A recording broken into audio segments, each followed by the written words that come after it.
अभी अपराधियों को लगता है कि शायद वही सरकार है, वही सरकार नहीं है, सरकार बदल गई है, सरकार के चलाने वाले लोग भी बदल गए हैं, पार्टनर भी बदल गए हैं।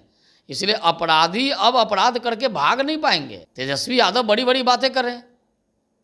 अरे भाई, आप ही की सरकार थी 15 वर्षों तक, उसको पटना हाई कोर्ट ने जंगल राज की संज्ञा दी थी। जब उस सरकार में पार्टनर थे, कैसे कैसे लोगों को मंत्री बनवाए थे।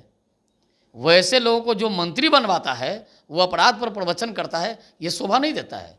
पार्टी का सर्वे सर्वा सब जब एक ही घर में हो, राज्यसभा लोकसभा सबका सांसद एक ही घर में हो, फिर दूसरे से समीक्षा की क्या जरूरत है। तेजस्वी यादव जी के साथ एक मामला और भी है उनकी पार्टी के साथ। जब भी उनके पास 4 सीट मिलती है तो इनकी पार्टी का काम तमाम हो जाता है। पवन सिंह तो चुनाव हार गए, लेकिन अब पार्टी बनाने जा रहे हैं, क्या कहेंगे? अब उनकी मर्जी, नुकसान तो आप लोग को हुआ। वो जाने। उसने तो नुकसान अपना भी किया और दूसरे का भी किया। आप लोगों का ही किया और दूसरे का भी किया, अपना भी नुकसान किया। मिला क्या? 25 में सरकार बन पाएगी कि नहीं इस बार? सरकार तो बनेगी। हम सबसे अधिक सीट जीते हैं, हम 30 MP जीते हैं ना जी। उपेंद्र कुशवाहा हार गए हैं, क्या उन्हें आप लोग राज्यसभा भेजने का काम कीजिएगा, क्योंकि 2 सीट खाली हो रही है? नेता प्रतिपक्ष तेजस्वी यादव ने कहा है कि अब जो है आप लोग घर से निकलना बंद कर दीजिए। घर से निकलते ही क्या पता कब किसकी जो है मौत हो जाए, कब कौन से अपराधी गोली या चाकू मार दे। अब इसी पे बात करने के लिए हमारे साथ बीजेपी के प्रवक्ता है राकेश सिंह जी। क्या कहेंगे? अब तो लोगों से अपील कर रहे तेजस्वी यादव कि घर से बाहर नहीं निकलिए, नहीं तो अपराधी जो है किसी भी क्षण जो है आपको गोली मार सकती है। देखिए, इन अपराधियों का मन कौन बढ़ाया था? इसके पालन करता, पोषण करता, ये सब कौन है? ये तो वही लोग हैं ना जो आज बड़ी बड़ी बातें कर रहे हैं। 2.5 वर्षों तक लगातार वो शासन में वही रहे हैं ना। हम लोग तो अभी NDA की सरकार जब बनी उसके बाद चुनाव शुरू हो गया। चुनाव के बाद अब तो सरकार अपने फॉर्म में आई है। जो भी अपराधी है जहाँ भी होंगे, अब उनको कोई प्रश्रय देने वाला नहीं है। तेजस्वी यादव जी बड़ी बड़ी बातें करते हैं। अपराधियों को किसने मंत्री बनाया था? किसकी सरकार में सबसे ज्यादा अपराधी मंत्री बने थे? अपराधियों को संरक्षण देने वाले पार्टी के नेता भी अगर अपराध पर कुछ बोल रहे हैं तो अजीब लगता है। आप लोग भी तो कह रहे थे कि कोई अपराधी बख्शे नहीं जाएंगे, बिल्कुल या तो जमीन के अंदर होंगे, नहीं तो नेपाल भाग जाएंगे, उनको गया में पिंडदान किया जाएगा। बिल्कुल बख्शे नहीं जाएंगे और सख्त कार्रवाई होगी। और आपको पता होनी चाहिए, आप देखे होंगे जब से NDA की सरकार बनी, शराब माफिया, बालू माफिया, ज़मीन माफिया जितने हैं उस पर तो अंकुश लगा है, ये सब कोई मानता है। लेकिन तुरंत से पूरा अपराध बंद हो जाए ये कोई जोड़ी नहीं है। लेकिन सरकार की मानसिकता है कि अपराधी घटना नहीं होने देंगे, अगर कोई अपराध करेंगे तो बचेंगे नहीं। ये हमारी सरकार की प्रायोरिटी में है, सरकार की मानसिकता है। ये तेजस्वी यादव वाली गठबंधन की सरकार नहीं है जिसमें अपराधी को मंत्री बनाया जाता था, अपराधियों को घर में रख के संरक्षण दिया जाता था। ये वो सरकार नहीं है। वो तो कह रहे हैं महाजंगल राज है। जंगल राज से आगे भी लोग तो कहने लगे थे कि अब गुंडा राज में तब्दील हो गया। मात्र 2-3 महीने पहले जब तेजस्वी यादव सरकार में थे तो वो गुंडा राज की ओर बढ़ रहा था। और ये जितने जो अपराधी मावाली गुंडा है ये सब उन्हीं के संपर्क वाले लोग हैं, उनके पार्टी के संपर्क वाले लोग हैं। आप जिनकी बात कर रहे थे, तेजस्वी यादव जब सरकार में थे नीतीश कुमार के साथ थे, लेकिन गृह विभाग तो नीतीश कुमार के पास है ना, क्या उनसे संभल नहीं रहा है गृह विभाग जो आपराधिक घटना इस तरह से हो रही है? देखिए, सब कुछ संभल रहा है। अभी चुनाव के बाद अभी पहले एक तो कैबिनेट की बैठक ही हुई है मात्र, तो NDA की सरकार बनती तो अपराधी अपने आप भाग जाते हैं या अपराध की घटना करने को में उनका इंटरेस्ट खत्म हो जाता है। क्योंकि हम लोग रोजगार की बात करते हैं, जहाँ जिस सरकार में रोजगार की बात नहीं होगी वो अपराध की बात होती है। इन लोगों ने 2-2.5 साल में इस प्रकार की स्थिति बना दी कि अपराधी ही सब कुछ करेंगे, तो अपराधियों का मन बढ़ गया था। अभी अपराधियों को लगता है कि शायद वही सरकार है, वही सरकार नहीं है, सरकार बदल गई है, सरकार के चलाने वाले लोग भी बदल गए हैं, पार्टनर भी बदल गए हैं। इसलिए अपराधी अब अपराध करके भाग नहीं पाएंगे। तेजस्वी यादव बड़ी बड़ी बातें कर रहे हैं। अरे भाई, आप ही की सरकार थी 15 वर्षों तक, उसको पटना हाई कोर्ट ने जंगल राज की संज्ञा दी थी। और अभी 2-2.5 साल जब सरकार में आप थे कोई घटना, कोई दिन ऐसा नहीं था जिस दिन बड़ी घटनाएं नहीं होती थी। पुलिस वाले को सरेआम अपराधी मार देते थे, ट्रैक्टर से कुचलने का काम करते थे। मनेर में बालू माफिया ने महिला अधिकारियों को खदेड़ के मारने का काम किया, पीटने का काम किया। अनेकों घटनाएं हैं बिहार में। हाजीपुर में जब बाइक चेकिंग कर रहा था, सिपाही को खदेड़ के गोली मारा। तेजस्वी यादव जी कितना उदाहरण चाहते हैं, सैकड़ों ऐसे उदाहरण है। लेकिन हमारी सरकार कभी भी अपराधियों को संरक्षण देने का काम नहीं करने वाली है। आप बताइए ना, उनके सरकार में जो प्रमुख मंत्रालय था, जब उस सरकार में पार्टनर थे, कैसे कैसे लोगों को मंत्री बनवाए थे।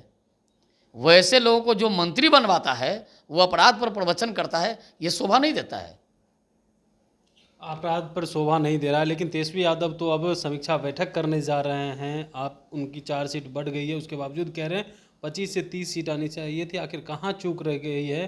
तमाम विधायकों को बुला लिया है और बैठक करने जा रहे हैं आप। देखिए, समीक्षा बैठक तो करने जा रहे हैं, लेकिन जब चुनाव का रिजल्ट आया, चुनाव के रिजल्ट के 2-3 दिन बाद ही हम लोग जब समीक्षा बैठक कर रहे थे, तो बड़ी बड़ी बातें इनकी पार्टी के नेता लोग कर रहे थे। भारतीय जनता पार्टी समीक्षा बैठक क्यों कर रही है? वो तो चुनाव हार गई है। जैसे ये 295 प्लस कह के चुनाव ये सरकार में आ गए हो और हम लोग हार गए हों, बड़ी बड़ी बातें करते थे। तो अब क्यों समीक्षा बैठक कर रहे हैं? ये सब बिल्कुल आईवास है। राष्ट्रीय जनता दल भी और समीक्षा बैठक करे, ये तो पच नहीं रहा है। आपको बता दें, राष्ट्रीय जनता दल में सब कुछ उनके घर में तय होता है। ये केवल आईवास है। उनको लगता है कि भारतीय जनता पार्टी समीक्षा बैठक कर ली, कल के डेट में जदयू भी कर सकती है और पार्टियां भी कर सकती है। तो इनको लगता है कि इस रेस में हम पिछड़ जाएंगे। हम क्या कहेंगे? मीडिया के लोग पूछेंगे कि भाई आप तो 4 ही सीट जीते हैं, आपने समीक्षा क्यों नहीं किया? तो इसलिए समीक्षा बैठक कर रहे हैं कि कोई कुछ कहे नहीं, लेकिन इनके घर में ही सब कुछ तय हो जाता है। समीक्षा तो घर में हो गया है भाई। जिसके घर में ही विधानसभा में नेता प्रतिपक्ष, जिसके घर में विधान परिषद में नेता प्रतिपक्ष, पार्टी का सर्वे सर्वा सब जब एक ही घर में हो, राज्यसभा लोकसभा सबका सांसद एक ही घर में हो, फिर दूसरे से समीक्षा की क्या जरूरत है? बिल्कुल आईवास है। बिहार की जनता के आंख में धूल झोंकने का काम कर रहे हैं। बिहार की जनता समझदार है, सिर्फ 4 सीट पर इनको सिमटने का काम किया है। और आने वाला है विधानसभा चुनाव, अगले वर्ष विधानसभा का चुनाव होगा और ये पूरी तरह से साफ हो जाएंगे। तेजस्वी यादव जी के साथ एक मामला और भी है उनकी पार्टी के साथ, जब भी उनके पास 4 सीट मिलती है तो इनकी पार्टी का काम तमाम हो जाता है। आप राज्यसभा लोकसभा की बात कर रहे हैं, उपेंद्र कुशवाहा हार गए हैं, क्या उन्हें आप लोग राज्यसभा भेजने का काम कीजिएगा क्योंकि 2 सीट खाली हो रही है? देखिए, इन सब बातों पर टिप्पणी करने का अधिकार हमको नहीं है।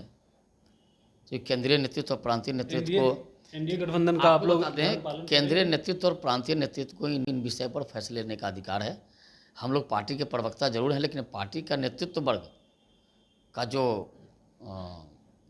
रूल होता है, जो लाइन होता है, उसी को हम लोग बोलते हैं। हम लोग उससे आगे कुछ नहीं बोल सकते हैं। ये सब कुछ तय करने का, किसको क्या करना है, किसको कहाँ भेजना है, किसको क्या बनाना है, ये सब केंद्रीय और प्रांतीय नेतृत्व को तय करना है। जिन विषयों पर हम लोग को बोलने का ये नहीं है, उस विषय पर हम लोग नहीं बोल सकते। बिल्कुल। एक कयास ये भी लगाया जा रहा है कि पवन सिंह तो चुनाव हार गए, लेकिन अब पार्टी बनाने जा रहे हैं, क्या कहेंगे? अब उनकी मर्जी, वो नुकसान तो आप जाने, लोग को होगा। वो जाने। उसने तो नुकसान अपना भी किया और दूसरे का भी किया, आप लोगों का ही किया और दूसरे का भी किया, अपना भी नुकसान किया। मिला क्या? तब तो पार्टी बना रहे हैं आप, तो और ज़्यादा नुकसान। अरे जो करना है करे भाई, वो तो स्वतंत्र व्यक्ति है, जो करना करे। उन्होंने तो अपना भी नुकसान किया और दूसरे का भी नुकसान किया। तो जो व्यक्ति, देखिए 25 में आप लोगों को नुकसान होगा। देखिए, व्यक्ति स्वतंत्र है, जिसको जो इच्छा है कर सकता है, करे। 25 में नुकसान होगा। जनता मालिक है, जनता मालिक है। जनता का जो फैसला होगा उसको सबको मानना होगा। लोकतंत्र में सबको राजनीति करने का अधिकार है, पार्टी बनाने का अधिकार है। जिसको जो करना है करे। भारतीय जनता पार्टी अपने उसूलों पर, अपने सिद्धांतों पर, अपने कार्यकर्ताओं के दम पर काम करती है। हमने एनडीए को विश्वास में लेकर एनडीए के जो भी कैंडिडेट थे सबके साथ पूरी मुस्तैदी से लड़ने का काम किया। हम चुनाव जीते भी हैं, हम चुनाव हारे भी हैं, हम उसकी भी समीक्षा किया है, आगे भी समीक्षा करेंगे। और ऐसे जिसको जो करना है करे। क्या लग रहा है 25 में सरकार बन पाएगी कि नहीं इस बार? सरकार तो बनेगी। हम सबसे ज़्यादा सीट जीते हैं, हम 30 MP जीते हैं ना जी। सरकार किसकी बनेगी? साफ दिखता है। तो लग रहा है फिर से अगर खड़ा होंगे तो कितना नुकसान हो जाएगा आप लोगों को फिर? कुछ नहीं नुकसान होगा। जो अपना नुकसान कर दे वो दूसरे का क्या नुकसान करेंगे। जो भी व्यक्ति इस प्रकार का काम करता है वो अपना नुकसान करता है, दूसरे का कम नुकसान करता है, अपना ज़्यादा नुकसान करता है। तो हम भारतीय जनता पार्टी कार्यकर्ताओं की पार्टी है। यहाँ हर एक बूथ पर कार्य करते हैं, कार्यकर्ताओं के दम पर ही ये पार्टी चलती है। इसलिए हम लोग जो नफ़ा है, जो नफ़ा हुआ है, जो नुकसान हुआ है, उसकी समीक्षा किया है, आगे भी करने वाले हैं। बिल्कुल। तो आप सुन रहे थे क्या कुछ कह रहे थे बीजेपी के प्रवक्ता राकेश सिंह। तमाम सवालों का जवाब दिया। साथ ही साथ पवन सिंह पार्टी बनाएंगे इसको लेकर के भी कहा है कि देखिए वो स्वतंत्र व्यक्ति हैं, जो मन है वो करें, लेकिन 25 में भी फिर से बिहार में एनडीए की सरकार बनेगी। कमलेश कुमार, लाइव बिहार, पटना।